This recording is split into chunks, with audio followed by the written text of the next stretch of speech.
This episode is brought to you by Affordable Drill Towers. Founded in 2016 by our good friend Steve Sanguidoce, a retired Houston, Texas firefighter, the Affordable Drill Tower was designed and built with functionality and versatility in mind for any training ground. As a standalone training tower or an add-on to an existing burn building or Connex setup, the Affordable Drill Tower packs a massive punch at an affordable price tag. With over 50 towers across the country, from Massachusetts to California, Montana to Texas, professionally engineered, NFPA and ISO compliant, the Affordable Drill Towers brings the versatility to your training ground. From Main Street, USA, the small town fire company in their back parking lot, to the training grounds of the largest metropolitan fire academy, the Affordable Drill Tower fits the bill for price and functionality. Check them out at affordabledrilltowers.com. And two things I like to talk about also when talking about our friends over at Affordable Drill Towers. One, their customized training program. They have the ability to bring some of the best talent from across the country to your home turf after the install of the Affordable Drill Tower. Designing a customized training program for you and your department, Steve will facilitate some of the biggest and brightest names of the American fire service to come in and work with you and your department. And secondly, and I think most important, is Steve's belief in need over greed. The Affordable Drill Tower company gives back to not-for-profits that support organizations in the American fire service. Organizations such as the Joey D Foundation, which is near and dear to Steve Sanguidoce's heart, as well as many other not-for-profits that he takes a part of. He takes great pride in providing funding for organizations that push this job forward. So check them out, Steve and Dennis over at Affordable Drill Towers. Send them an email at info@affordabledrilltowers.com. Check them out on social media, and their YouTube page is kicking butt with great information, training nuggets, and information about their towers. So check them out, Affordable Drill Towers, and let them know Jeremy over at National Fire Radio sent you. This episode's brought to you by Ridgeway Leatherworks. Ridgeway Leatherworks is a firefighter-owned and operated business, as well as a family-run business, and that's what I love about it. Rob and his family are passionate about their customer service and the quality product and craftsmanship they put out for the emergency services.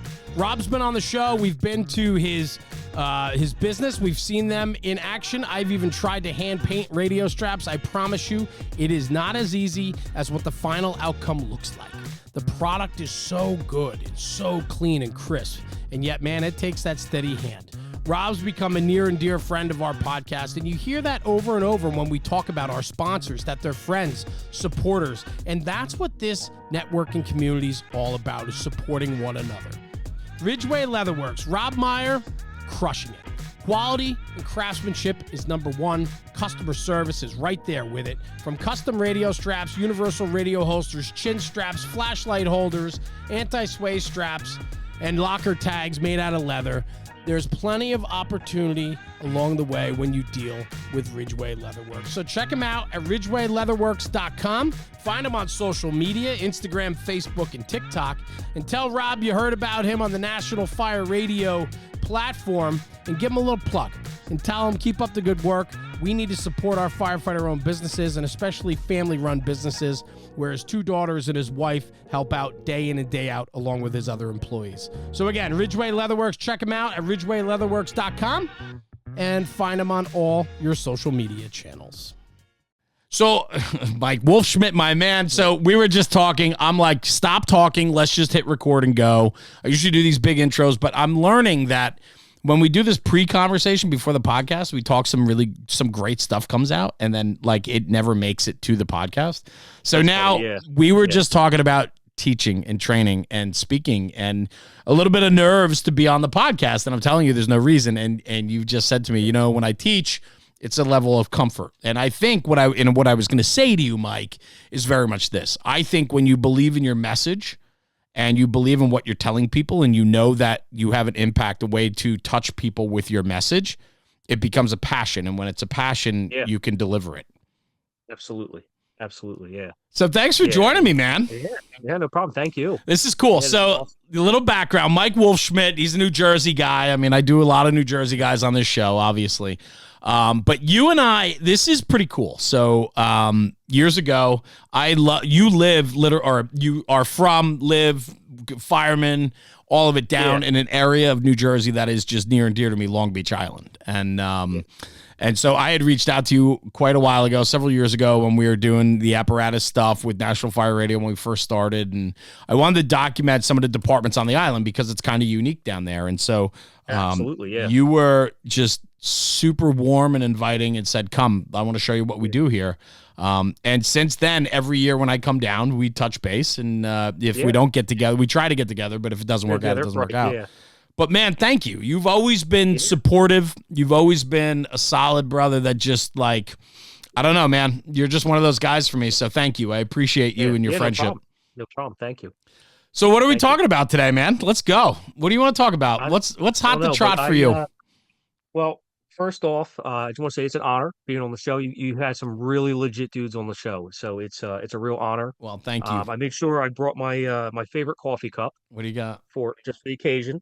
It says, I don't need Google. My wife knows everything. Yeah, that's 100% accurate. Mm-hmm. Yeah, I need one of those mugs, please. Yes, yeah. So, did you tell her you had to get that out of the way up front? Just hey, we're good. Let's go. Oh no, well, she's never going to listen to this, so it's all right. You know what I mean? She's heard the stories 100 times. You know, she's over it. You know, so we've been married 16 years. You know, she's she's really good about it. Honestly, she is. But yeah, she's heard enough. I know that you are, before we even get into the fire talk, I know you are a huge family man. I know you love your wife, your daughter.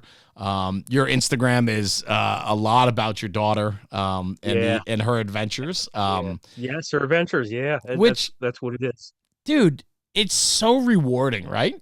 Isn't it? Yeah, it's the best. It's seriously the best. And same thing, like, you know, I was talking to you when we first started. Yeah, I'm like, oh, a little nervous, you know, and I'm like, same thing going into being a parent, right? Like you're nervous. You don't. I've never done this before. I have no idea what I'm doing. Yeah, right? I screw up every day. Like I'm like, oh my god, like how am I going to keep this little person alive? Right. And then I figured out that you know, my parents, they didn't know anything when they when they had me. You know what I mean? I'm the oldest of four. Like they didn't know anything either. So they figured it out. They kept four of us alive. And I kind of look back on how my dad was as a dad. Yeah. You know what I mean? And he was awesome. I mean, he could be difficult. He could be tough. Sure.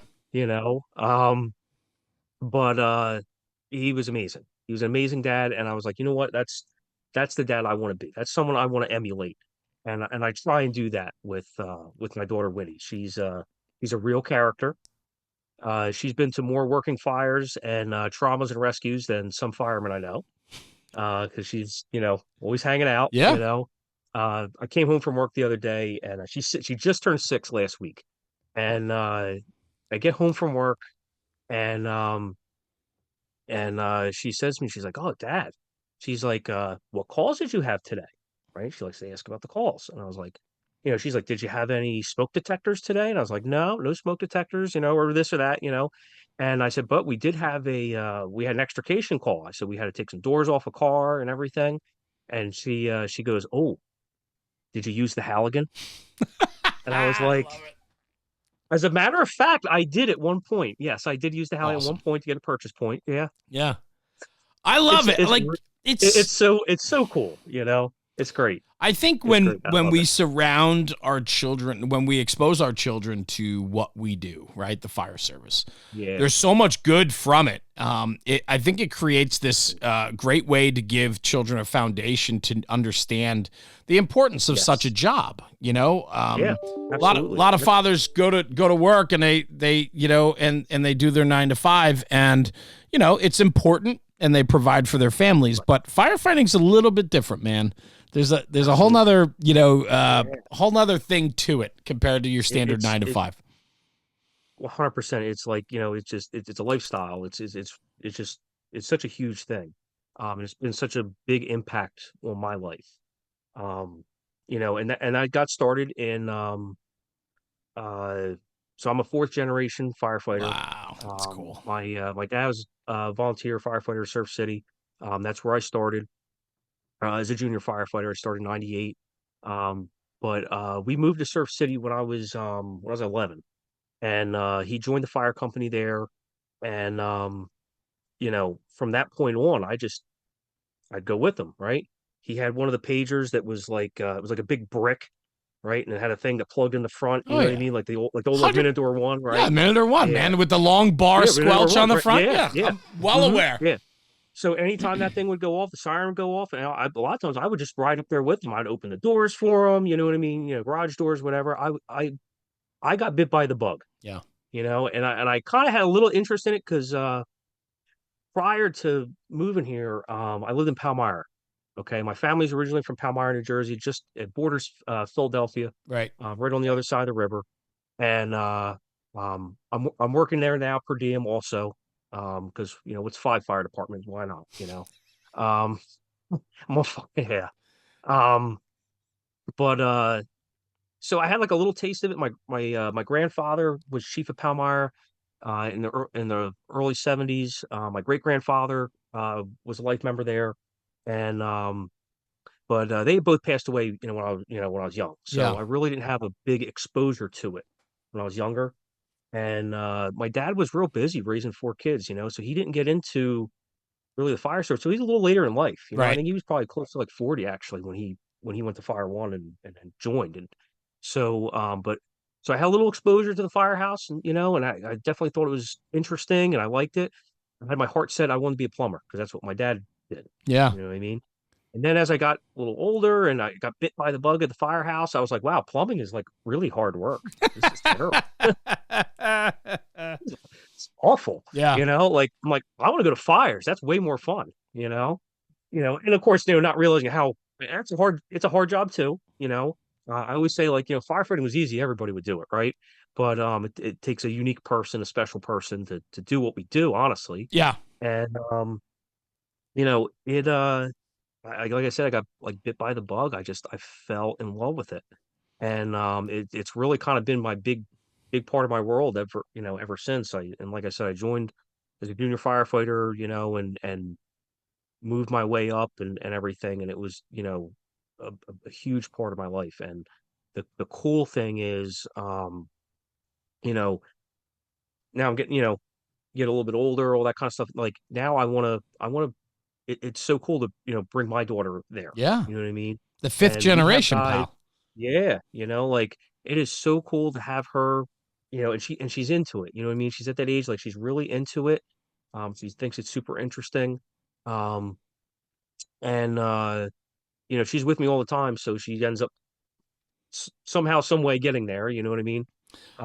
We've had fires where I get dressed, I got a gear pack, Halligan in the car and everything, and I throw her at the command post or throw her to somebody I know, and here you go, and off we go. But it's really cool to do that. It's Like I said, I mean, to be able to expose them to that where they get a real understanding and appreciation for what you're doing, but it's also the other side of it too, right? The understanding of the importance of helping people, the civic mindedness, and then obviously the other side of it too for us, which is the camaraderie and the brother and sisterhood that goes along with that.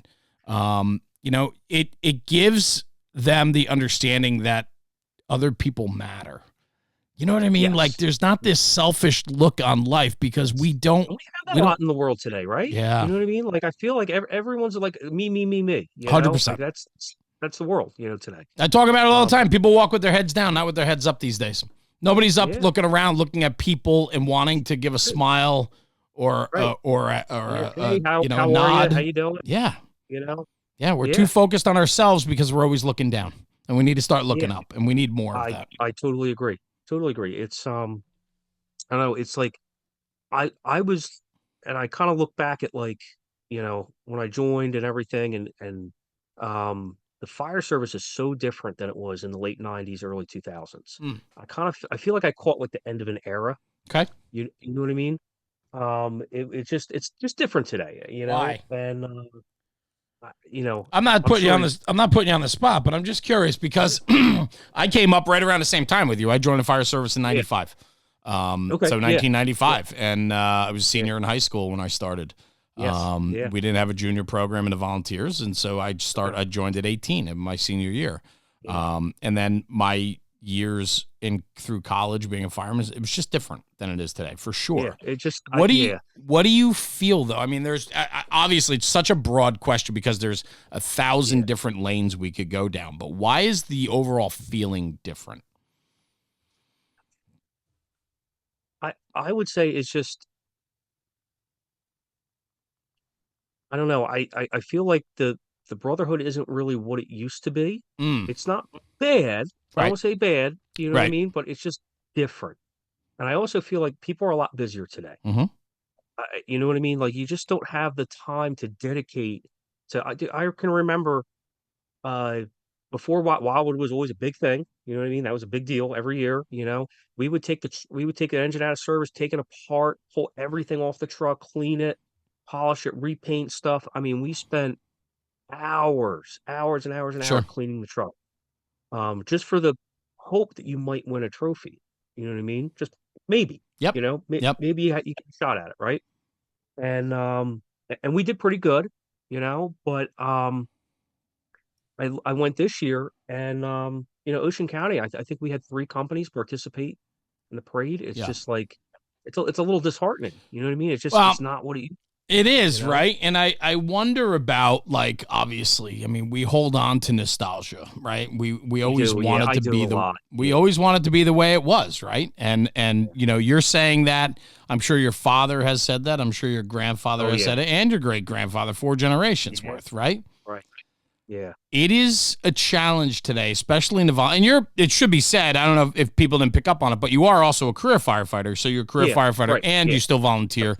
And so on. And so it should be said, right? So, but on the volunteer side, it has become quite challenging. And I think what's happening though, is when we have a lot of people in the fire service holding on to those traditional values and not understanding how it's changed or why it's changed, and there becomes this disconnect. And I think instead of understanding that things always change, we then start to vilify the process. And you know, people, you know, we can't fear change. That's right. I mean, change is inevitable. Change is inevitable. That is a part of life, right? That is a life thing. Change is inevitable. We have to kind of embrace it, but we can't forget where we came from either, right? I agree. So, you know, to me, it's like, you know, I love history. I love historical stuff. I mean, I got a ton of crap here, you know, in the house, you know, helmets and all kinds of historical stuff, you know what I mean, that I collect. And I have a lot of historical fire equipment up in my attic. To get to my attic, there's you have to use like an A-frame ladder to get up there. So my wife won't climb up it. So I have a ton of stuff up in the attic. She didn't go. Right? I love it. She doesn't go up there, so she doesn't know. You That's know what I mean? Great. Yeah. The really good stuff is displayed or whatever. You know? Right. Like when did you get that? I'm like, oh, I've had that. You know, like I've had that leather helmet for been forever, like since yesterday. Had it forever. Yeah. But I love that stuff. I love the old stuff. I love the old pictures. I love the old stuff. I just it's super. It really interests me to see where we've come from. You know what I mean? Either in our fire companies or our fire departments, and see where we've grown, where we've come from. We have to respect those people. You know what I mean? And 100%. You know, 100%. And I think that one of the things I've had to do in my experiences, is I think everything's about delivery. Everything's about how you say it. Not really so much what you have to say, but how you say it.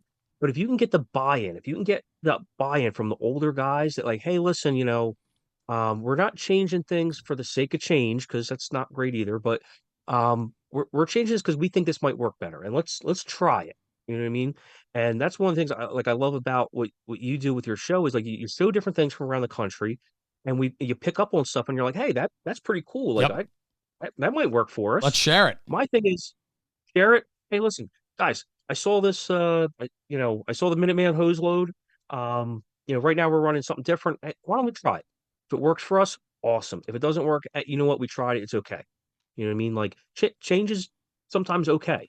You know what I mean? And we just have to kind of accept that and be okay with it. You hit on so many things right here that I want to unpack. But the one thing I want to share as an as an example, was something you did that I reposted. So Wolfschmidt Fire Training, right? Wolfschmidt's your last name. Wolfschmidt Fire Training. You do teaching and training, CEUs, all that stuff for, different departments. Yeah. I put out a picture of a Wolfschmidt Fire Training incident arrival card. Yes. That listed like 10 bullet points or whatever it was. Yeah, like 6, I think. Initial radio report, like on scene, like building size up, conditions, blah, blah, blah, blah, blah, right?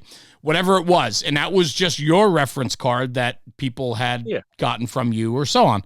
And I remember putting that out there, and it was this like, it exploded. It did very well on content because it started a conversation. And obviously there's two sides of the fence. People are like, this is great reminder to have on the dashboard. Right. If I'm sitting up front of that engine or truck every single day, I look down and that card's sitting there. It's just a constant refresher of like things that I need to know. Right.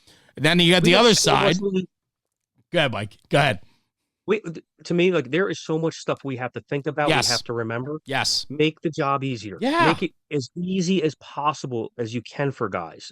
And for, especially on the volunteer, even on the career side, there's things that we don't do every single day. You know what I mean? Like, I don't drive the engine every single shift. Right. Right. Like, or the ladder or whatever. So like, if you have little things that can make that job easier, more user-friendly, why wouldn't you? I don't think it dumbs down the job. And this is where I was going with it. The other side of the coin was people were like, what the hell do you need that for? You should know your job. If you're sitting in that seat. Ride in that seat if you need to remind. Those people drive me nuts. Haters. Right? Because they've never made a mistake. Because like to have those refreshers there, that idea, those ideas in front of you that you can constantly remind yourself every day. It's not every day you're pulling up on a structural fire first due. Typically a chief's there ahead of you or another company's there doing a size up. So you might not give that size up for a structural fire for 2 years, and then one day you're going to have to do it. But every day that punch list is there in your truck, and you look at it every day. That doesn't dumb the job down, bro. No. Make it as easy as you can for yourself. And listen, if that doesn't work for you, if you're not good with it, don't do it. Yeah. Right. That's the other thing. Right. If it's not for you, it's not for you. It's not for you, and then fine. You know what I mean? And like the thing is, like, that wasn't something I dreamed up, right? Yeah. Like, that's something I know I saw years ago. Sure. I want to say it was Miami-Dade. I want to say it was a picture of a Miami-Dade truck or something like that. I'd seen that a few years ago, and then one of the guys at work saw it, and they put him on the ones at work, on the trucks at work, and I was like, that's a really good idea. I'm like, I know someone who makes stickers. Like, why don't we absolutely make some stickers? Absolutely. Make them for people. You know what I mean? Like, so that's where that came from. It wasn't my idea. It wasn't Work's idea. Like, it was something, we got wherever, But that was a good example of what we can do and share to push each other forward. Yes. The other thing you mentioned too that I really want to unpack was, and I wanted to share that as an example of what, something that you were involved with that represents the conversation. The other part of it too was you said the delivery matters. And I couldn't agree with you more. There has to be a level of salesmanship that goes along with making a change. And I think we're lacking those skills, that salesmanship skill of being able to understand the room, the people involved, and finding and politicking your way into getting something done. Yeah. Delivery matters. Exactly. 100%. And you know what? Here's the thing is, like, first off, it's like, one, just don't be a dick. All right. How's that? Right. Don't be a dick. I agree. You know what I mean? Like, just the way you present it, the way that you even if you disagree with an idea or something like that, like, just, it's all about presentation. Yes. It's all about, getting the message across. Yes. Right. And listen, and someone might have a valid, I'll say argument, you know what I mean? Or, hey, what if this happens? Whatever, you know what I mean? Dude, like, just, again, like, it kind of goes back to that, like, all right, if it doesn't work for us, it's okay. It's fine. Let's maintain a mutual respect for one another, right? And have empathy for one another, right? If I have an idea, Mike, I want to tell you my idea, instead of cutting me off and shooting me down, at least give me the Yes. respect to listen to it. Listen to it Yeah. play out. Even if you 100% disagree with it, Yeah. don't Yeah. discredit the person bringing it to the table. Right. And that person bringing it to the table, that could be the probie, right? 100%. You have someone walk in the firehouse who doesn't know anything about anything, right? And we start teaching them stuff, and they're like, "Hey, what if we tried it like this?" And like everyone like looks, and it's like Shut up, the way kid. I look at it is like, "Dude, that's a great idea. I never thought of it that way." Right? You know what I mean? Like it's a different viewpoint. You know what I Fresh mean? A eyes. different angle, fresh set of eyes. And I'm like, why didn't I think of that? You You know what I know, mean? Like one of those kind of moments. sometimes But in then the you get, fire service, we get jaded in our own opinions and ideas because yes, that's all we know. yeah, And then an outsider comes in with fresh ideas that right, knows nothing about the fire service and goes, well, why don't you do it this way? And we all sit there like a bunch of Neanderthals and go, huh.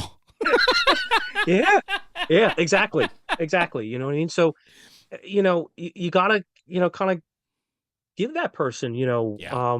and listen, if they say something like, yeah, hey, listen, we tried that, it doesn't work, what, Right. all right, that's fine, you know what I mean? But I think that's a big thing with culture in the firehouse, right? And I know you're very big on talking about culture and all that kind of stuff.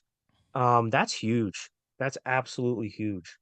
And, is fostering that culture. Get those people interested, get them thinking. You know what I mean? Let me ask I you this. really I talk about this often when I talk about culture and older guys in the firehouse. You're a fourth generation firefighter.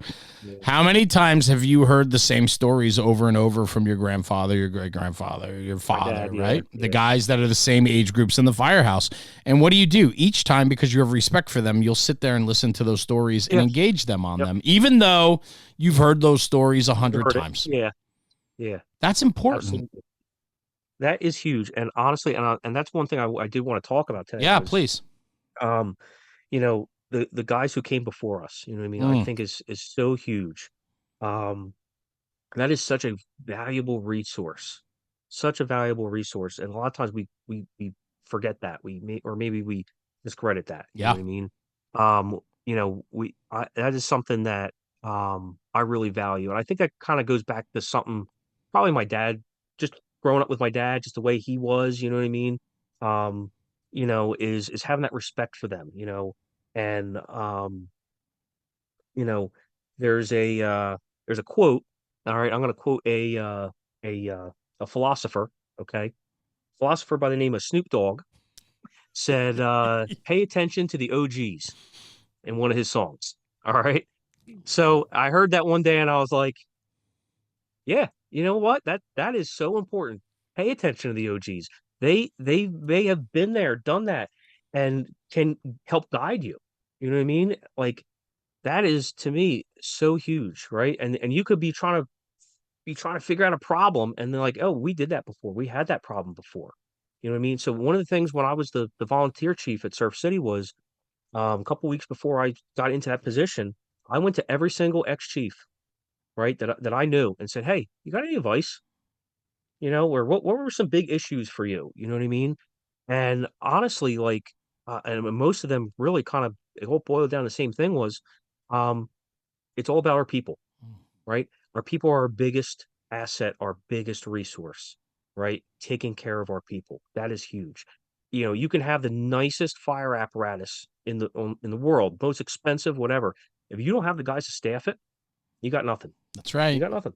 You know what I mean? And you got to take care of your guys. You got to um, you know, leadership is such a huge thing, right? It's such a huge thing, and um, you don't have to have a title to be a leader, right? I think that's a big thing.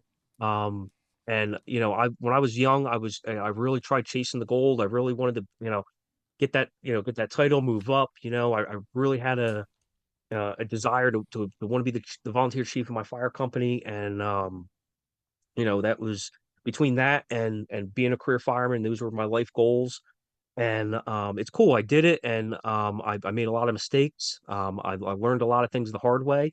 Uh, but um, really, like to me, the fires were the easy part, right? The easy part was the fires, people trapped in cars, whatever. Like that stuff was easy for me. It was just kind of a little bit of politics, dealing Sure. with people, like that to me was the hard stuff. You know what I mean? And that I think kind of comes with maturity, comes with experience. And you also can learn that from those older guys who have been there, right? They've seen what works, what doesn't work. I think You what's know what I really mean? interesting, Mike, and you bring up great points, and I think what should be said is history always repeats itself. Maybe not 100%. maybe not 100% identical, but there are Yeah. certainly times in life that history will repeat itself. And Yeah. you know, if we have guys that came before us that are still a part of the equation, why would we not want to source their ideas or their knowledge of those experiences? And even if it was something a Absolutely. little bit different, they might be able to shed a light on something or shine a light on something that just will help you in decision making. And I think what happens is we let our egos get in the way, and today more than ever, we Yes. always think we're right. Yes, I We've agree. become more emotional and less factual. Yes. Yes. 100%. And that was a hard thing to kind of to learn coming Yeah. up into this. You know what I mean? Yeah. Like very like reactive and very, you Were know you what a I mean? young Like, chief in Surf City? yeah. Yeah. How old were you? Do you know? I was 30, 31, I I was think. 27. Yeah. Wow. 27. I didn't know jack Yeah. shit. I thought I did. Yeah. I was I thought I did. Yeah, same. brother, I knew everything. Nobody Yeah. could tell me Yeah. differently. I knew Yeah. everything. I was the Yeah. worst. I mean, I think I was okay, you know, Yeah. operationally and so on, but like I was the Yeah. worst because I could have been so much better. I just didn't Me too. value all the resources I had in front of me because I was so stuck in my own way. Yeah. I didn't need anyone else. Now, in retrospect, all Yeah. these years later, I Yeah. squandered an opportunity being departmental Yeah. chief because I just thought I was the shit. Yeah. Yeah. I was a shithead. You know, You know what I mean? Really? you know, like that. Humility is a funny thing. It is. It absolutely is. And you know what? That was a cool thing. So when I went to go work for West Hampton, I was a county fire marshal in Ocean County for a few years. I worked as an EMT down Galloway Township for a few years, and I finally got on the job in West Hampton Township. About 10 years ago, started as a per diem, and then eventually rolled into a full-time spot. And when I went there, I was immediately humbled. Mm, Immediately humbled. I was in a room with dudes who had way more experience and were way smarter than me. And I took that opportunity to it humbled me, and I took that opportunity just to listen to these guys. You know what I mean? Like it was I learned we have some awesome firemen sure. at work, and and we're a growing department. So I mean, like we have some growing pains. You know, I mean that's part of the deal. They started, you know, that was a started as a small, you know, fairly small town. You know what I mean? We're now up to we're up to 24 full-time career guys. Um, and we've had a tremendous amount of growth in our department, which has been really cool. And the way that we work, we're a Title 40 town, so we can kind of do our hiring from wherever, right? We're Right. not limited to residency, that kind of stuff. So, and our requirements to get on is you have to have fire one, you have to have, you know, certain amount of experience, whatever. So what's cool is we've got guys from all over South Jersey. We've got guys who have had spent time down as firemen in Maryland and everything. And we're kind of like this little melting pot of a lot of different ways to do stuff. And it's really cool. You can, you know, we had one guy, he was uh, down in Georgia, you know, like you can I've learned so many different things, you know what I mean? And we're right in the center of Burlington County, and we have New Jersey Turnpike, Route 295 runs through our local. Um, it's a very diverse area. There's a lot going on there, industrial, commercial. We got a lot of big warehouses, residential. You know, we got a lot of really good rescues, a lot of good house fires. We're surrounded by the most part by some volunteer companies. So we have a large first due area Yeah. just because the staff we're in Sure. the firehouse. Sure. Nothing against them, but we're on the street quick. Yeah. So because we're in the firehouse, so like we go to a good amount of fires. You know what I mean? And rescues, and we do a lot of EMS. And it's been amazing. Honestly, it's been awesome. I've gotten such an incredible amount of experience. Mike, let me ask you a melting pot, if you will, your words, right? Of all these Yeah, guys from all different corners coming together, yeah, being able to bring it all with. But you have to have a culture within that allows for each of them to share what they have. And the yeah, guys that have the empathy to allow that to happen and to yeah, not try to control the narrative. yeah, yeah, absolutely. You know what I mean? That goes a long way, We're, though. we're- When you have yeah, an environment that fosters that type of growth, the yeah, sky's the limit. absolutely. Yeah, like I said, the growth our department has seen is just incredible Mm, from what it was. You know what I mean? And just whether that's just not just manpower, but just equipment, sure. kind of the way we do things, staffing's a big thing. Um, I can remember when I started, it would just be me and one other person. Right. Yeah, you know what I mean? Like when I started, that was it. You know what I mean? It was just the two of us. And it's grown by kind of almost leaps and bounds, which is What do really, you really find to be sick. challenging for you, right? You talked about growing pains before, not to put you on the spot with Yeah, your own department, but I know yeah, so many people that are listening are in departments that are just growing in size, like fast growth, right? Because they're keeping yeah. up with the sprawl that's happening in Right, other parts of the country. right. So a lot of Yeah, departments are multiplying in size very, very quickly. yeah. Um, Yeah, like we have physically outgrown our firehouse, yeah, like we have guys like our training room is now training and bunk room. You know what I mean? Like it just sure, we have nowhere else to put them. sure, It's either that or you sleep in the truck bay. And we're not doing that. So yeah. like we're just we've outgrown the station. You know what I mean? Yeah, I mean it's Um, just the growing pains of it though, right? yeah, Because you're trying to maintain your identity, but you're learning what your identity is as you continue to grow. yes, yes. And it's I think the one of the big things is, especially when we have some newer people coming in and everything, and we're constantly evolving. You know what I mean? But like having those new people come in, it is so important that we take the time with them and show them the way, right? And show them how to do things, how we're going to do things. How what our expectations are. I think that's huge. You got to let people know what like, hey, these are our expectations, and that kind of comes from culture. You know what I mean? Um, and you know, you have an opportunity in this department to be a fireman, right? Like, yeah, we Mm, do a lot with EMS and and all the other stuff, but you have an opportunity to be a good fireman and learn from good firemen. And if you want to take that road and take that opportunity and learn from some guys who've been to a good amount of fires, you have that opportunity. This is a love it. great opportunity. You know what I mean? And so you want to try and set them up for success. I mean, you can't. I mean, sometimes we have to spoon feed information to people, yeah, but you have to also have to want that drive. You know what I mean? You got to have that interest in wanting to do it, Yeah. and wanting to learn. You know what I mean? And that's something that kind of comes from within, I guess.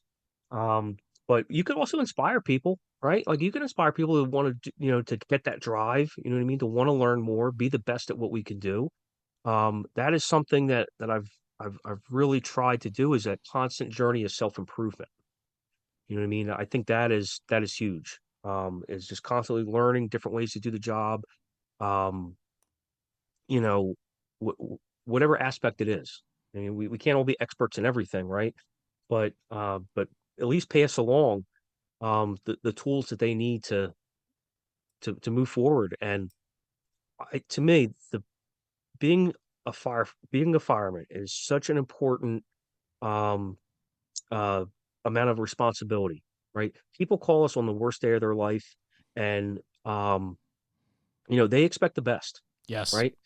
There's that saying, they don't. I forget where it's from, but and I'm not going to quote it perfectly, but like when someone calls 911, they don't want two dumbasses in a pickup truck, right? Right. They want so they want highly trained professionals, whether you're a career volunteer. That's what they expect. That's what they deserve. You know what I mean? They deserve the best, They right? expect they expect it every single time. Exactly. And Yeah, so we exactly. need to And be able to give exactly what they want. It's an yeah, unconditional call There's no Yes. conditions placed Yes. on what we do. So we can't tell them Right. we can't be there. We can't get there quickly. We don't have enough people to do this. We don't have enough equipment or people to mitigate this problem. Like You gotta make there's it no work. conditions. Right. Unconditional response. Yep. This episode's brought to you by Taylor's Tins.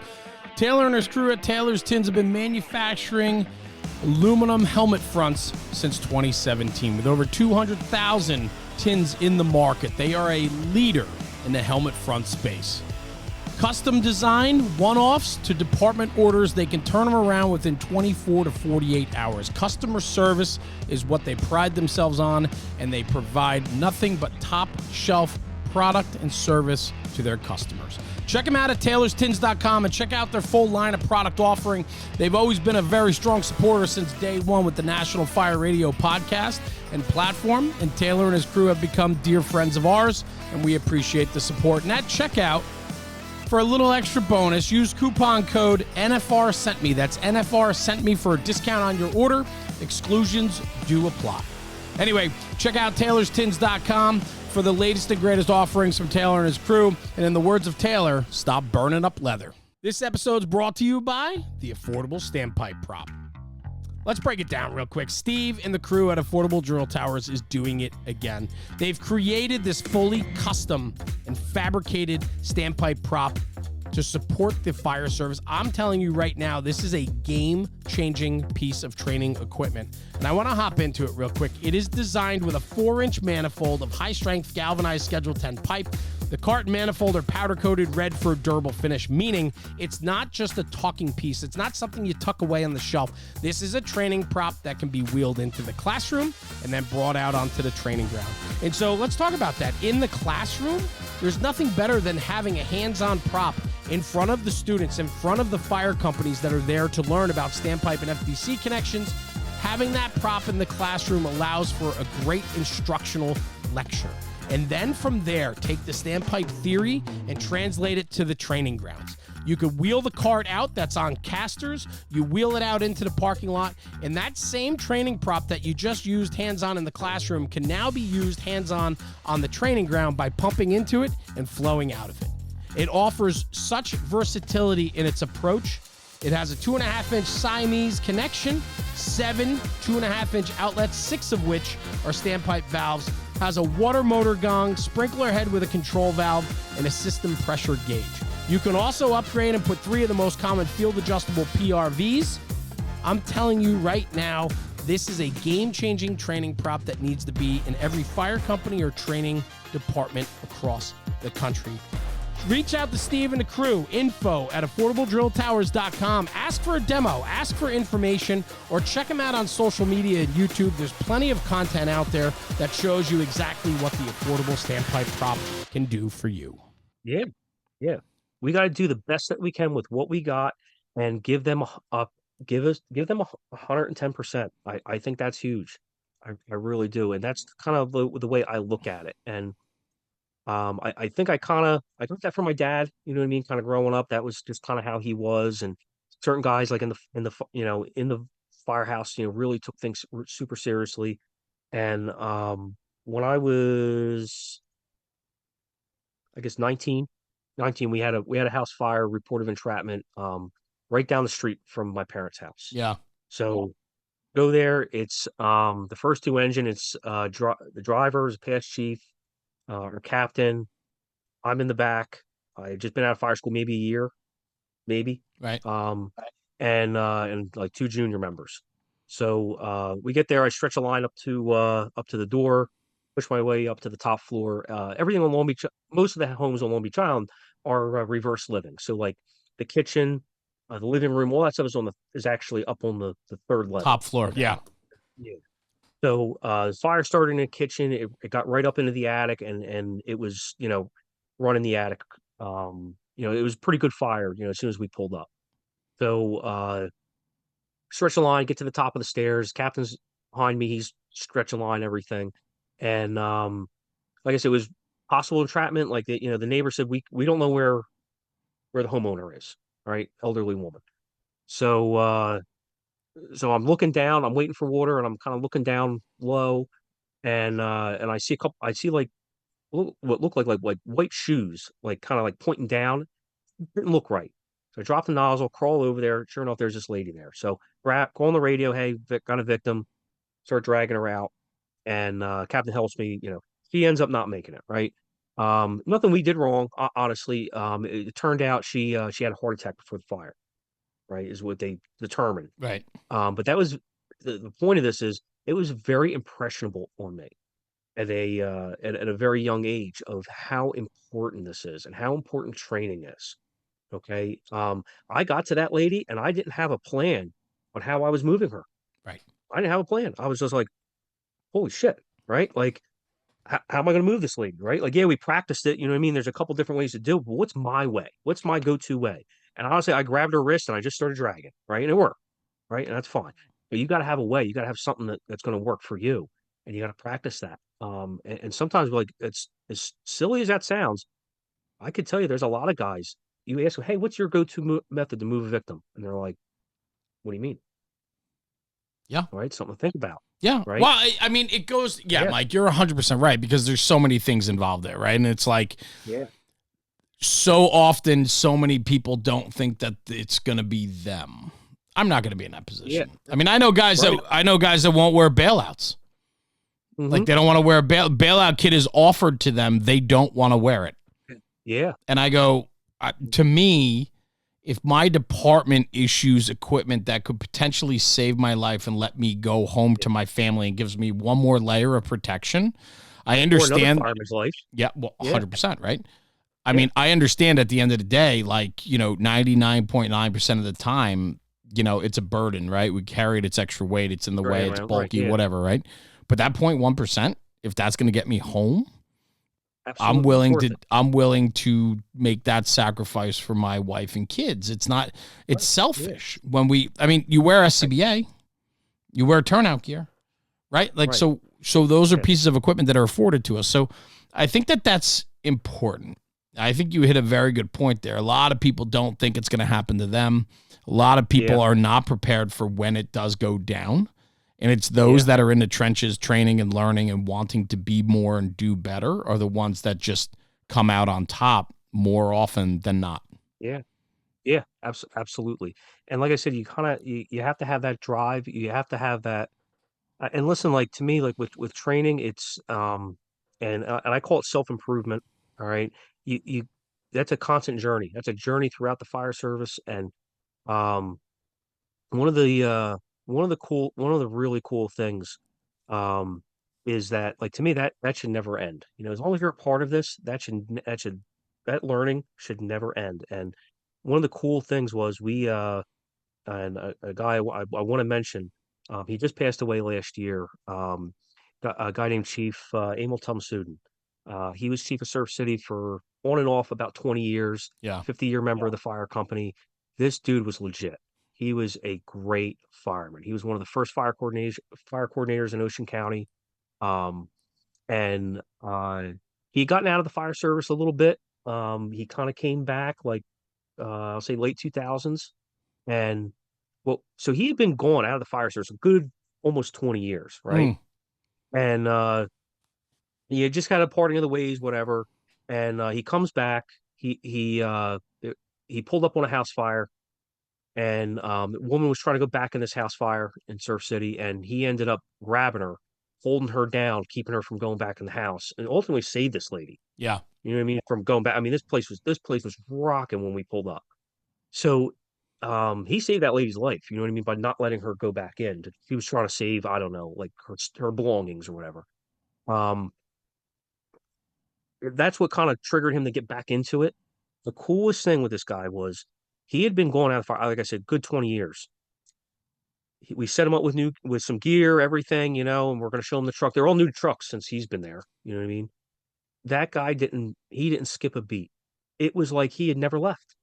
He was that good. And it wasn't like ego or anything. He knew what to do. Right. And then he started teaching us stuff about the trucks that we didn't even know. You know what I mean? So, like, what an incredible resource. And the big thing with him was, like, he was such a gentleman. Mm-hmm. You know what I mean? And that is something, and again, that's something that I've tried to emulate. You know what I mean? It's stuff I've learned from my dad and especially from him. And another chief, Ed Hazelton. Right. Guys are just great guys. But they never stop learning. That they both of those guys I just mentioned. Anytime we would have a class, they're in the class. They would be in my class, and they would get done the class and say, "Oh, I learned something." I'm like, "Me, I just taught a 50-year guy." He's like, "Oh, I just learned something." I'm like, that's so cool. You know what I mean? And like right up and like that one guy, Chief Tom Suden, right up into the end, just a few weeks before he passed away, he was driving the truck on calls. He was, Sure. attending classes. That is so cool. I love You know what I I mean? love these guys that the long game for them. They're members of their fire companies for so long, and they're so active, and Yeah, it actually is who they are, right? It's like yeah, it's who they are. It's their persona. It's their identification, yeah, if you will. But you said yeah, something that really struck a chord with me. You said, "Be a gentleman," and I yeah. think that is so important. I'm It is. starting to make a lot more references to life. That the podcast obviously is about firefighting, talking to guys and Right. girls about Yeah. the job and so on. But man, do I love when the conversation kind of circles back to like how firefighting can make us better people? Because I firmly Yes. believe we need good people in this world more than ever these days. And I think I firemen, 1000%. Yeah. firefighters, women, men, everybody in the Yeah. fire Yeah. service, I think we Absolutely. Yeah. represent what could be the very best of society. It's giving 1000%. oneself for a stranger. Yeah. And so It, if exactly. That's me is the fire service. That's what we're about, man. We're ready to lay it all down on the line for something we don't even know. and You know what I mean? we need to share that with people Yeah. and I think firefighters have the ability to take the lead in society to really show what it's Yes. like to be Try, selfless try, and try and inspire people. You know, be a try and gentleman. inspire people. I think that's huge. And um, so one thing I do want to mention, because it's become a bigger, kind of a big part of my life in the last 3-4 years. Um, so you may or may not know, about 3-4 years ago, I became a Freemason. Okay. Okay. Do you know anything about I do. I mean, other than like Da Vinci Code and stuff, right? it? Right? Yeah, exactly. Yeah, Yeah. that's No, pretty much I get it. everyone I says don't know much Yeah, about yeah, it. yeah, I yeah, I do know. Go ahead. I do yeah. know a little bit, but I don't want to speak A out of. little bit, but Yeah. yeah, So right. break that down So for me. yeah, and this is you'll see where this is kind of circles back to these guys is um so my dad's not a Freemason, his dad wasn't, his dad wasn't, his dad was, going way back. I had some family around Civil War time they were Freemasons. Um So I'm kind of was like kind of removed from it, and kind of like the fire service. Like if your dad, your mom was in the fire service, like you got into it. You know what I mean? Right. It was kind of Yeah. Makes it's sense. a lot of people. That's how we got into it, right? Same thing with Freemasonry. I think a lot of guys get into it because their dad was a part of it, or grandfather or something, and so I was pretty far removed from it. You know what I mean? Really didn't know much about it. Same thing. I was on the same thing. Like oh, I watched National Treasure. I'm like, oh, it's cool. Yeah. You know what I Right. mean? Yeah. Like that's Exactly all. my I don't point. really, yeah, Yes. Yeah. yeah. That's Like what I don't know. Yeah. Yeah, yeah, exactly. Um, so anyway, so I don't know. It just kind of like sort of interests me. I kind of did a little bit of research. Worst place to go is the internet because it's ridiculous. People are ridiculous. You know what I mean? Oh, it's a secret society. They do all Conspiracy this crazy theories, stuff. man. It's They like run rampant. conspiracy theories. Hmm. Oh my God, like they're the Illuminati. They're going Right. to take Right. over the world Right. someday. All this crap. It's like we can't even. We have meetings. We can't even decide what we're going to have for the meal for the next month. You know what I mean? Like you think we're going to take over the world? You know what I mean? Well, if you do, remember we So did this interview. You and I are friends. You're gonna look out for me. I appreciate it. Thank you. yeah, Cool. yeah. Cool. Just wanted Man, to put it on man, record. Just you wanted ever, to you put it ever, on record. you ever see Billy Madison? Oh yeah, it's one of my He's like, favorites. man, and you're going to be like, man, I'm glad I interviewed Thank that God guy. I called that guy. Yeah, just Steve Buscemi putting lipstick on, wearing high heels, sitting on the couch. Yeah, exactly. Yeah, that's yeah. Anyway, so I don't know. It just something kind of interested me, and like some of the guys I mentioned, like Well, what is bigger. it? Like, give me a little background on it, So all right, because I'm sure a lot of it's people a don't know what it is. they don't know what it is, right? And that's so basically it's the world's oldest men's fraternity. Right. Um, and modern for what we call modern Freemasonry as we know it today started in 1717 in England. Um, so and that's modern. You know what I mean? Oh Like yeah. true, like organized. You know what I mean? So there's a lot of theories as to really where it came from. A lot of people believe that they came from like the operative stonemason guilds that built like the big cathedrals. Like in the 1300s, that kind Right. of stuff. There's also some belief that it came from the Knights Templar when they were persecuted and executed, all that kind of stuff. Some people who escaped also started it. There's a ton of different conspiracy theories, but modern Freemasonry as we know it um, basically, it's to me the whole purpose of it is self improvement, right? Mm. And that's a term I threw out a little earlier. Yes. Is constant journey toward being your best oneself, right? And that's basic. And we listen. They do charity stuff, fundraisers and whatnot. They donate money, to sick kids. That's a big thing. Dyslexia, Um, right? yeah, there's that. There's the Shriners are an offshoot of Freemasons. You have to Okay. be a Freemason to be a Shriner. They're very big into that. Um, it's definitely, like a community service type organization. They're very big on brotherhood. And what's funny is, um, you know, we refer to each other as brother, right? Yes. And like that is like a title almost, you know what I mean? And the similarities between the fire service and Freemasonry is really, really interesting. It's really interesting. And what's cool is the ritual that we do, and everyone's like, oh, it's a secret society. Well, it's not secret society. There's a big G on the front of the building. You Yeah. know that we exist. Right. There's Yeah. clearly we're the secret.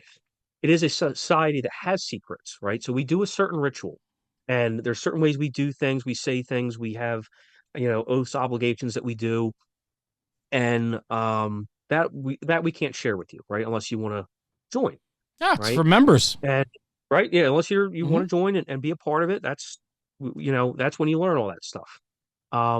Basically, what they do is, and what's cool is like everyone's going through that same process, process to become a what we call a master mason, right? You start as an entered apprentice, which is like a probie. Okay, so Right. you're like the probie, right? As your entered apprentice, then you become a fellow craft mason, so maybe you got a few years on the job, right? And then you become what we call a master mason. And and that to me is like almost like the senior guy in the fires. You know the job, right? Um, so what's super cool about it is that it's a framework built for self-improvement, right?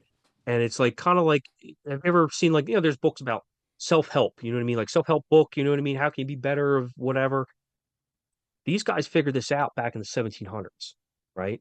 The ritual that we do, the lessons that we learn are timeless. The same ritual that I did is pretty damn close to what George Washington did and what Ben Franklin did. You know what I mean? Like that is super cool. You know what I mean? And my ancestors who were Freemasons, we pretty much do the same Right. ritual, right? Every state's a little different on how they do ritual. It's divided up by state, but it's pretty much all the same. I think the big thing with Freemasonry is you have to when you join, you have to be someone of good moral character. So you have to pass a background check. You have to be kind of like vetted by three other Masons. You have to be recommended, I'll say, when you sign your application. So and listen, like we have some bad eggs. It happens, and the fire service is the same thing. Of course. There's some bad eggs. Yeah, that's anything you do. But for the most part, they're genuinely great guys, right? Do anything for you.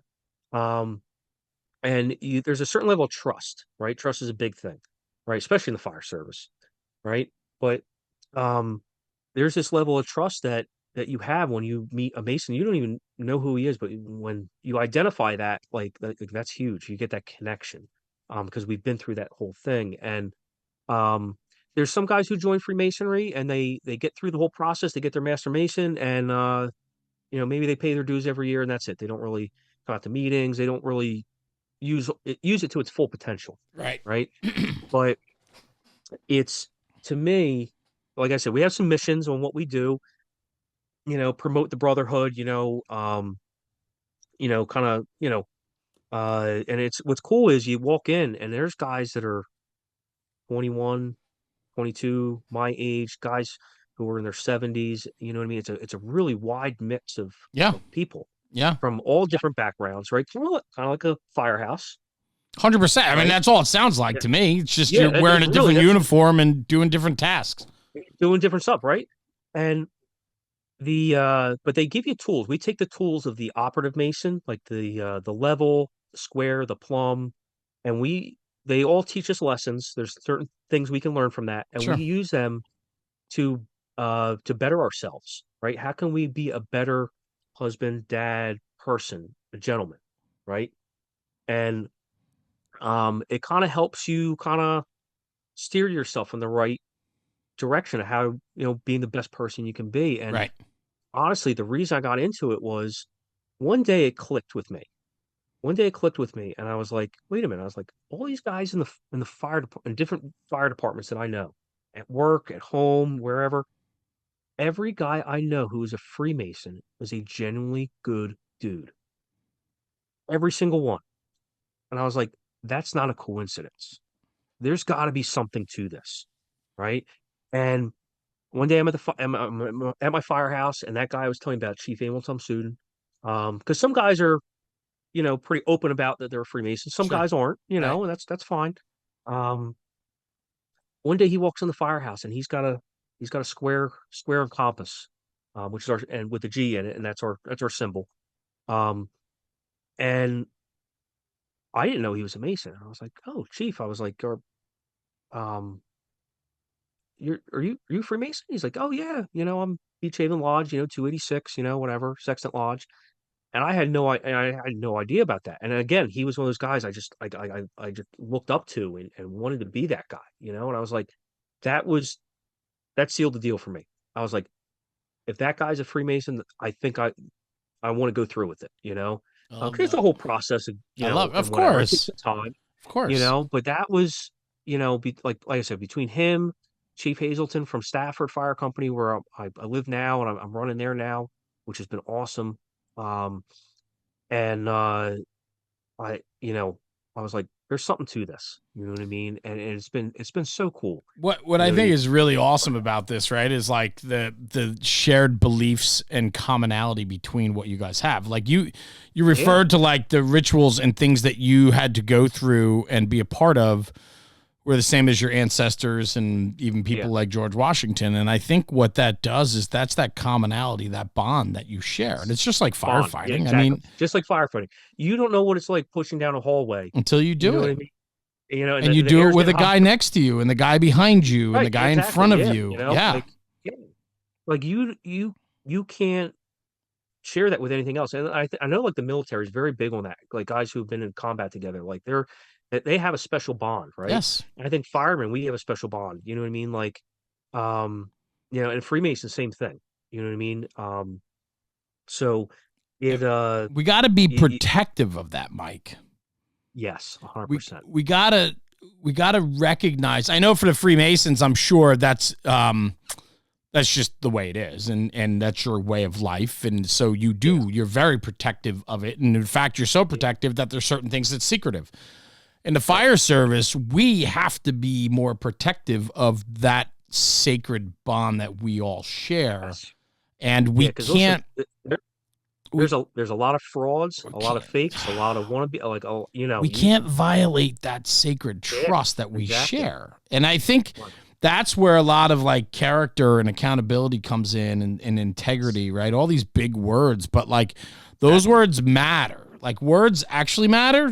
People are like, oh, it's only words. And I'm like, Yeah. no, but words matter. They have meaning behind You them. know what's it's so funny you mentioned those 3 words. You know what's my department at work, what's on the side of the trucks in the What is firehouse? it? Character, integrity, accountability, It's right? bingo. It's that's really what it comes down to. Here's the thing is, um, we can teach any, and one of the things that, our guys say at work is we can teach anyone to be a good fireman. We pretty much can, you know what I mean, for the most part. If you want to learn and you know you want to be into the job, we can teach you how to be a good fireman, but we Yes. can't teach you how to be a good person, Correct. I say it right? all the time. And Absolutely. that's the foundation that you need to have. We And I need good was, you know, people. just be a good person, be a nice person. What did I say before? Don't be a dick, right? Like, just be a just be nice. You know what I But mean? Just Mike, be a good person. to You be a know, good person takes work. You it does. can't It absolutely takes work. Absolutely takes work good 'cause- people don't focus on themselves as the whole. They focus on the mission, the people around them. Right? I mean, Yeah. that's where that matters. Now, I'm not saying you can't focus on yourself, but of course you Right. have to be in a good place in But life. it's a team sport, you know, if you want to call it, you know what I mean? You Really. gotta be willing to give yourself to something. Yeah, exactly. And I think again, one of the big things is we need to impart that with other people. You know what I mean? And you know, kind of, you know, if someone's not doing the right thing or doing, you know, or whatever, or they're kind of slipping up, not being to that standard, we gotta kind of give them a little kick and just, you know, little tough love, if you will, you know. And I'm in the same. I've had to get some tough love, you know, 100%. over the years. You know what I mean? Where no one's perfect. I'm certainly not. Um, and there's a lot of things that I could do better. You know what I mean? A lot of things that I need to work on. But I think we all need to recognize that, and we need to be a little bit more aware of it, right? And again, share the knowledge that we have, show these people or newer people the way because they're the future, right? Yeah.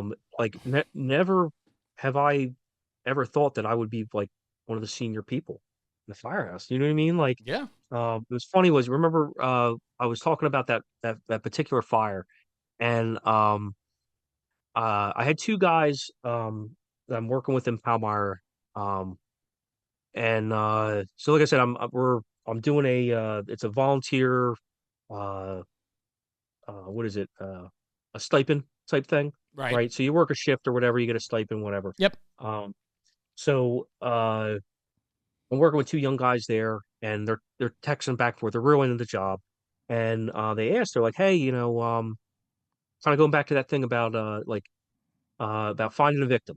They're like, "Hey, what do you say on the radio when you find a victim?" Right? Like, what's your department's procedure? Do you have a procedure? What do you say? Right? Whatever. So, uh, they asked me. They're like, "Oh, well, what have you done in the past?" And I was like, "Well, the first time I had it happen, like we just got radios in the back of the truck. It used to be the officer who was the only Oh, guy that I had the get it. radio, Yeah, absolutely. right? You know what I mean? So like we had just gotten some radios in the back of the truck, found this victim. I just said, "Hey, found a victim coming out." Like couldn't even really tell you. Like, it was nothing crazy, you know. And I was like, you know, that's why I did that fire in 2003 or whatever. And what do you think those guys said to me? What'd they say? Oh, I was a year old. I was, you know, I was in, you know, and I was like, you know, I was in kindergarten. I was Yeah. like, are you Yeah. kidding me, man? Yep. You know, Yeah.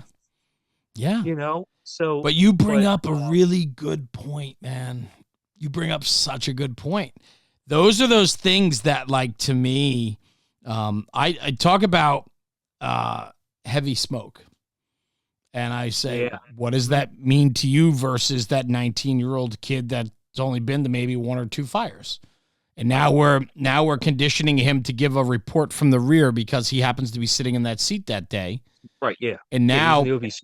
you know, Yeah. we have our guidelines, our rules and regulations, our guidelines, our operating procedures, whatever you want to call them. We have all that. But how deep does that go? Because a lot of what you learn on the job is told to you, taught to you, experience driven, right? And so we can't write a guideline or an operational note on every single thing. So it's like from the rear, you give a report, you know, I got heavy smoke, right? or you're inside the building, I have heavy smoke. And then Mike Wolfschmidt walks in, he goes, bro, that's not heavy smoke. Like, you know, I'm not duck walking. I'm not to the floor. Like, that's heavy smoke, right? But so my point is this, right? Is like, we have to give our people the tools to be able to be a part of the conversation, and so that they fit in, and we need to be able to do that. So there's commonality across the board. Matters. Yeah. Yeah, absolutely. You know what I mean? And, you know, With with that, going back to training, like, it is such an important thing. It is such an important thing that we, again, try and not only better ourselves, right, and constantly work toward that self-improvement, right? And, you know, we need to, kind of inspire. We need to inspire other people to say, "Hey, I want to go to that class. I want to Yes. learn. I want to, do all this stuff because it's gonna make for success for all of us, right? We're gonna be more successful if we do that. We foster that culture, that kind of stuff. I think that's so huge, Is and that what that's is that what got you to teach? yeah. You know what? That's kind of what got me into teaching. So I've been to some fires with my volunteer company that just um, put it politely, did not go well. Sure. Operationally, okay, it just did not go well, for numbers of reasons. I could tell you stories for hours of crazy nonsense that's going on, with my volunteer house. And so, I, I'm like, we gonna need to figure this out, right? How can we figure this out? We got to get better at this by training, right? And also, there was a lot of things that like I didn't have answers to. You know what I mean? I was Yes. curious. I wanted to learn, so I took the time to not only just go to the local fire academy, but I went to fire academies throughout the state. Then I started going across state borders. Then I started going to, you know, um, Firehouse Expo, that kind of stuff, and trying to learn as much as I could, and try and bring some of that back. Sure. You know what I mean? Of what we had learned, and you know, uh, I don't know. It's funny because like when I was in high school, I kind of toyed with the idea at one point about maybe being a teacher. Like I kind of toyed with the idea a tiny bit, right? I'm like, June, July, and August seem really enticing to be. I'm like, this it sounds pretty good, right? 9 months a year? Um, I'll take 3 months yeah, off. Yeah. yeah. Um, I know it's much more to it than that, but um, it was just something like I started running company drills, right? Started taking the lead on company drills, doing some stuff, and some would go good, some I would totally overcomplicate, and whatever. But and that was a learning process. But that's kind of how I kind of got started into it, and I started to enjoy it. And then we had a woman retire at work. She was our CPR instructor, and I was like, that kind of seems sort of interesting. Maybe Sure. I'll take on that, So I said to the chief, "Hey, chief, I'd like to try and go to the class or whatever, become an instructor for that." Right? I already had my fire instructor. I was helping teach at the fire academy, locally and everything. So I kind of got into that, and then um, as I started doing more, um, I uh, I took an EMT refresher.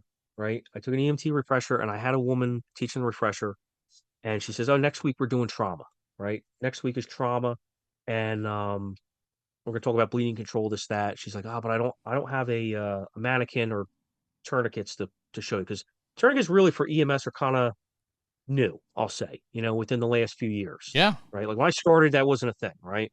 Um, and I just started teaching the stop the bleed class. I had taken the class, got certified to be an instructor, and so I had a couple things. So I said to her, I'm like, "Yo," I said, I'll bring in my stuff for you. I'll bring my stuff. You can use it. I don't care. It's you know. And I'm taking this class the next week, and I had everything set up for her. And she uh, she says, "Okay, this next part Mike's going to teach." Put me on the spot, and I was like, "I'm a How student in this class." what better I'm like, way? Let's go. right. So I gave my All in. little spiel. Yeah. I gave my little spiel. I was put on the spot. I was like, "All right, well, I guess sooner I do this, the sooner we're getting out of here." Like I'm like, "All right, I'll give it a try." So I did my little spiel, and we got done, and she's like, "Hey, how would you like to work with me?" Right?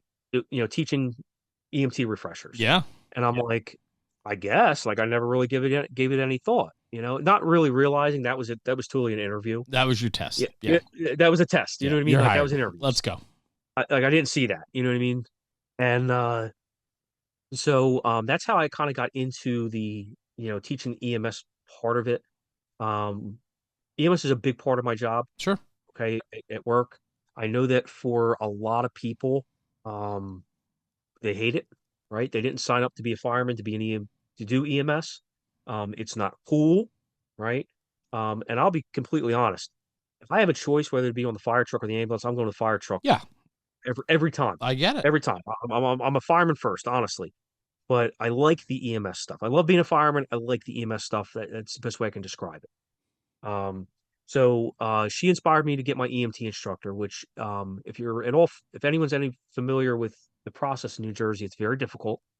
When I started the process, they told me there's only about 300 EMT instructors in the state of New Jersey. Is that right? And yeah, so if you think about, I don't know what they're at now, but if you think about it, with New Jersey, it's a pretty densely populated state. Oh, I mean, yeah. there's a lot of think of how many EMTs are in New Jersey. That's not a lot of instructors, right? So it was a couple year process to get through it. And I did that.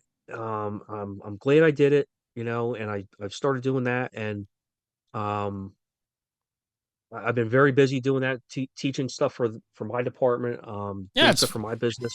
it's It's been a good. really big part of it.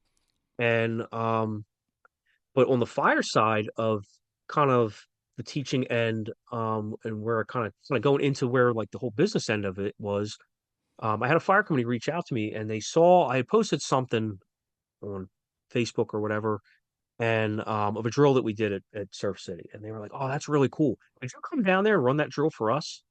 And I'm like, Nice. "Yeah, I guess, sure." Yeah, yeah, yeah. Like, and I get done, and they're like, "All right, well, how much is it?" And I'm like, "I don't know. I have no idea." I'm like, I don't know. You well, guys having you guys are getting pizza, right? you I'll guys get having some pizza? I you was know? just gonna say that. You guys Yeah, having I was pizza? like, Like, I don't know. I'm like, right. I haven't, Yeah. and it kind of Sure. morphed into that. And then plus I would take a lot of classes, and I was kind of I'm kind of like, man, I could do that. You know what I mean? Yeah. Like, and I did attend, so that's how I kind of got into the teaching part of it, and it's Good. become a huge part of my life, which is cool. It's a great outlet for me, especially um, this January will be 6 years. So basically, we'll call it 6 years. I haven't had a drink in 6 years, right? It was becoming a problem for me. All Hmm. right. It wasn't every day, but when I would have a drink, it was like one speed, go. Yep. So it was become problematic. Um, so I was very lucky. I just quit cold turkey, right? All right, I'm done. Yeah. Recognized it wasn't That's good it. for you. Yeah. Okay, this is not go. This is, my daughter was super young. She was only a few months old, and I was like, this is not conducive.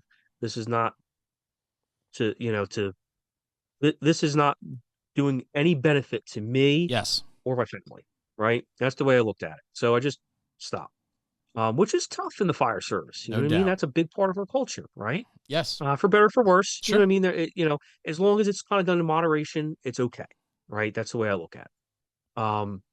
So that kind of turned into my outlet, right? That kind of turned into my outlet, and I've, spending a lot more time, you know, doing some research, getting in the book, building out classes, sharing some of my experiences. And I attended a class one time, and the instructor had he had a GoPro attached to his gear, right? And he played the video in the class, and he's like, "Hey, this is a fire we were on. This is what happened. This is what we did. This is what we learned from it." And I was like, "That's incredible. Yeah. That is incredible." Because listen, any instructor could, can just pull up a YouTube video, and we can Monday morning quarterback something we saw, a 20-second clip of what we saw, online, right? We, Yep. we can do that all day long, Yep. right? Anyone can do that. But when you can translate experience, when you can share experience, hey, this is something this is an incident we went on, this is an incident we had, this is what we did. That's huge. That's huge as an instructor, right? To be able to translate that. And I've tried my best to try and translate some of my experiences, Sure. right? Well, With go ahead. firefighting and extrication and a little bit of EMS, I've tried to, pass that along, you know what I mean? It's become a kind of a passion. Well, and that's what's exciting about it, right? Is when you have opportunity, let's share it, right? Whether it's Yeah. that simple, arrival card on the front seat of the apparatus we were talking about, or a personal experience or story that you learned or gathered over the years. that stuff matters. It's valid, right? It's vetted in it and so on. Just like we talked about paying attention to the OGs, listen to those stories, the story you've heard 100 times, but you're going to, entertain them anyway. That's value, man. Like, that's huge, and it's not just like boring war stories. I mean, like something that's got value, what I mean? Something that we've learned from it. You know what I mean? We look at, you sit down, and a great way to learn is, you read about case studies, you read about fires that happened in the past. Previous line of duty deaths, NIOSH reports, that stuff. There's all lessons to be learned. History repeats itself, right? Exactly. Kind of just circling back to where we kind of started with the conversation was like, that is so true, right? Like that to me is such an important thing. And like I said, I've really tried to take that ball and run with it. You know what I mean? Because I've seen there's a need. There's a need. There's a lot of young guys they want that direction. They want to learn, right? I was that guy. You know what I mean? Listen, I'm still a student. I consider myself a student forever. I'm constantly learning stuff. And one of the things I love about teaching, and yes, I taught a class yesterday. And perfect example is, almost every single time I go out and I teach a class somewhere, I learn something. Yes. I learned something from somebody else, either another instructor, a student says, hey, we have, this is how we do something. Or one time we had this happen. And I learned something, I learned a new way of doing something. Yep. And I can share that with somebody. That's so cool. Best thing I ever did was start National Fire Radio, because I've learned so much in the last few years, and it's just because of the people in the company I keep. And like, it just makes you better. 100%. Mike, you're doing it, man. Fire. You're sharing the passion, you're sharing your experiences, and you give it to the people ahead of you, and you create legacy, man. You keep building out what you're doing. So, my man, thank you. That time goes quick, but that's it. I'm throwing you off the show. You're done. You're out of here. No, I wanted to say this. This was a long time coming, and it was fun to just catch up and learn a little bit about you, and so on. But your passion is certainly there, and I've seen it firsthand. And I know that you're making a difference along the way, and I just want to thank you for that, because I think that that's what truly matters. When all is said and done, you're a good family man, you're a good husband, and you're a good fireman. So that matters. That certainly matters. I appreciate that. That's like I said, I'm very humbled by your words and by being on the show. You're always welcome. Are you kidding me? It's cool. Don't make this anything bigger than it is. It's not. It's just this little thing that we do, and it's fun, man. Because I get to talk with friends, cool. And if one or two people want to listen along the way, awesome. Yeah. So I think that's so cool. And like I said, I have met so many awesome people. In the fire service. Yeah. I've met some not so awesome people. It's the nature of the beast, man. And you know what? Honestly, like, just one thing to always think about is, I've learned some stuff from some really incredible guys, incredible girls, incredible leaders, right? I've learned so much, but I've also learned a lot from the bad ones. Of course, right? I've learned a whole lot of not what to do, right? I'm like, oh man, I don't want to be like that guy. I do not want to be like that guy. And like, there's something to be said for that. I agree with you, and I think to me, like, everything's about perspective, and sometimes I kind of get like in a rut, and I'm like, but everything's honestly about perspective, and it's just taking the even if it's a bad experience, you can take that. What can I learn from that? Yes, you know what I mean. That's huge. It's to me, it's all about that attitude. Good. You know what I mean. Well, it shows, man. It really does. It shows in your work ethic and your love for the job. So. It's awesome. Brother, where can people find you if they want to reach out, they want to get a hold of you, they want to pick your brain, they're interested in some training? Where can they reach out? I have a website, wolfschmidtfiretraining.com. Common spelling of Wolfschmidt, Common it's spelling. It's unique last name, but I'm, Facebook, Instagram, whatever. I can do stuff via Zoom. I try and I have a few topics I teach. Short staff engine company stuff. I'm very well qualified on the short staffed engine company stuff, because I'm a towering 5'6". So short staffed is, that's good. That's definitely me. Double play on words. Yeah, right. But I try to teach stuff that it's stuff I've done before. You know what I mean? I try to stay in my lane. You know what I mean? Like, I've had some times where I've had to like learn about something so we can improve ourselves. But like, I've really tried to stay in the like, hey, this is stuff we've done, and this is what my big thing when I teach is, listen, like, there's how it is in the fire service. There's 100 different ways we can go about doing something, right? I'm going to share with you what works for me, right? This is what has worked for me over the last few years. My way is not the be all end all way, right?